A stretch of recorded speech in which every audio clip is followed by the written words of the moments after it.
कैसे हैं? आज हम लेके आए हैं गोल्जी कॉम्प्लेक्स। ये गोल्जी ऑपरेटस, ये इसका एक और नाम है गोल्जी बॉडीज। ये गोल्जी कॉम्प्लेक्स, ये गोल्जी बॉडीज जो है किसने डिस्कवर किया था? एक कैमिलियो गोल्जी नाम का साइंटिस्ट था जिन्होंने 1898 को इसका डिस्कवर किया था। और ये ना एक मतलब अचानक से अपने आप डिस्कवरी हो गया था गोल्जी कॉम्प्लेक्स। उन्होंने जानबूझ के नहीं किया था, बाद में उन्होंने ये नाम रखा गोल्जी कॉम्प्लेक्स। ये जो गोल्जी कॉम्प्लेक्स है किस सेल में पाया जाएगा? प्रोकैरियोटिक या यूकैरियोटिक में? तो भैया ये जितना भी यूकैरियोटिक सेल है सब में क्या पाया जाता है? गोल्जी कॉम्प्लेक्स पाया जाएगा, एक्सेप्ट आरबीसी और स्पर्म सेल। आरबीसी और स्पर्म सेल के पास ये गोल्जी ऑपरेटस नहीं पाया जाता है। तो गोल्जी ऑपरेटस जो है ये एक मेम्ब्रेन बॉन्ड और ऑर्गेनेल्स है। आइए देखते हैं हम लोग कि गोल्जी ऑपरेटस में क्या क्या पाया जाता है।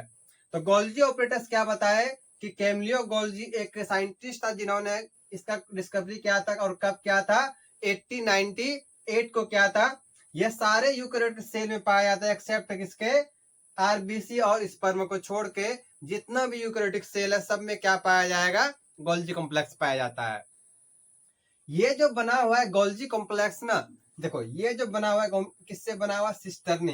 1 2 3 4 5 इसी तरह क्या 4 से 8 सिस्टर्नी पैरेलल रहता है। मतलब कि जैसे ये इसके पैरेलल ये है, इसके पैरेलल ये है, ये पैरेलल है और इसी सिस्टर्नी से बना हुआ है। तो ये गोल्जी कॉम्प्लेक्स किससे बना हुआ है? सिस्टर्नी से बना हुआ है। आइए अब देखते हैं कि ये जो सिस्टर्नी है इसका दो फेस होता है। एक होता है ट्रांस फेस, दूसरा क्या होता है? Cis face. एक है इधर इस साइड क्या होगा? सिस फेस, दूसरा इधर क्या होता है? Trans face. भैया हमको कैसे पता चलेगा कि सिस फेस किधर होगा और ट्रांस फेस किधर होगा? तो देखिए याद रखने का सिंपल तरीका है कि जिधर गोल इंडोप्लाज्मिक रेटिकुलम है उधर क्या होगा? सिस फेस होगा, और जिधर प्लाज्मा मेम्ब्रेन है उधर क्या रहता है? ट्रांस फेस रहता है। अब सिस फेस का काम क्या है? भैया ये जो सिस फेस है ना, मतलब कि सिस फेस का काम है मॉलिक्यूल्स को रिसीव करना। किसको रिसीव करेगा? मॉलिक्यूल्स। और कौन से मॉलिक्यूल्स को? इंडोप्लाज्मिक रेटिकुलम ने जो प्रोटीन बनाया था, जो प्रोटीन सिंथेसिस किया था, उस मॉलिक्यूल को, उस मटेरियल को यह क्या करता है? ट्रांसफर कर किसके पास ट्रांसफर करेगा? सिस फेस के पास। और भैया सिस फेस के पास क्या एक वेसिकल्स रहता है, कुछ इस तरह से बैग लाइक स्ट्रक्चर। वो क्या करेगा? इसमें पैकेजिंग करता है, पैकेजिंग करेगा, उसके साथ साथ उसमें मॉडिफिकेशन करता है, एंजाइम्स रिलीज करता है। ये सारा चीज का क्या क्या करेगा कि ये वेसिकल्स जो है इस इंडोप्लाज्मिक रेटिकुलम के थ्रू ट्रांसपोर्ट कर देगा। कहाँ? प्लाज्मा मेम्ब्रेन के पास ट्रांसपोर्ट कर देगा। तो आइए देखते हैं। तो इसके पास क्या बताया? 3 चीज से मिलकर बना है, सिस्टर्नी, वेसिकल और ट्यूब्यूल से मिलकर बना हुआ है। और ये जो है इसका दो फेस होता है। कौन कौन सा? सिस फेस जो कि मॉलिक्यूल्स को रिसीव करता है। दूसरा क्या है? ट्रांस फेस है जो कि प्लाज्मा मेम्ब्रेन के पास जाके उसको छोड़ देगा मॉलिक्यूल्स को। जाइए भैया आपका वहां काम है।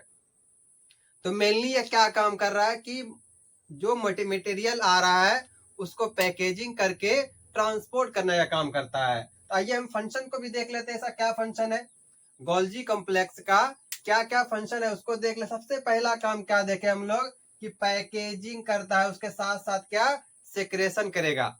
भैया पैकेजिंग कैसे करता है? जैसे कि इंडोप्लाज्मिक रेटिकुलम एक हमारा क्या था? Rough endoplasmic reticulum. उसके पास राइबोसोम्स था, और राइबोसोम जो है प्रोटीन सिंथेसिस किया। तो प्रोटीन सिंथेसिस करने के बाद वो क्या करते हैं? यहाँ देखो, यहाँ से प्रोटीन सिंथेसिस हुआ। यहाँ पे ये प्रोटीन सिंथेसिस करके किसके पास भेज देगा? इस सिस फेस के पास भेजेगा जो कि मॉलिक्यूल्स को रिसीव करता है, मतलब प्रोटीन को रिसीव करेगा। और प्रोटीन को जैसे ये रिसीव किया, दूसरा फेस कौन सा है हमारा? ट्रांस फेस है। अब ये चला गया किसके पास? गोल्जी बॉडी के पास चला गया। ये पैकेजिंग किया, उसको मॉडिफिकेशन किया, उसमें एंजाइम्स डाला। उसके बाद ये किसको भेज देगा? ट्रांस फेस के पास। किसके थ्रू? एक वेसिकल्स होता है, जैसे ये है ना, ये वेसिकल्स है, इसमें ये पैकेजिंग करके क्या किसके पास भेज दिया? ट्रांस फेस के पास। और ट्रांस फेस में क्या होगा? ये ट्रांसफर कर देगा प्लाज्मा मेम्ब्रेन के पास। दूसरा क्या है कि केमिकल मॉडिफिकेशन। गोल्जी कॉम्प्लेक्स क्या करेगा कि जो कि मॉलिक्यूल्स रिसीव क्या है उसको केमिकली मॉडिफाई करता है, उसको अपने हिसाब से पैकेजिंग करके अपने हिसाब से उसको बनाता है, फिर क्या करेगा वो प्लाज्मा मेम्ब्रेन के पास भेज देगा। तीसरा क्या है कि फॉर्मेशन ऑफ ऑर्गेनेल्स, ये कुछ ऑर्गेनेल्स का फॉर्मेशन करता है, जैसे कि स्पर्म में क्या है एक्रोजोम, मतलब स्पर्म का जो हेड है, हेड के ऊपर एक एक्रोजोम रहता है, उसका जो फॉर्मेशन करता है वो कौन करता है, हमारा यही गोल्जी ऑपरेटस करता है। लास्ट पॉइंट है कि प्लांट सेल में ये क्या करता है, पेक्टिन और हेमीसेल्यूलोज बनाता है, मतलब उसका सेल वॉल के फॉर्मेशन में भी ये गोल्जी कॉम्प्लेक्स मदद करता है।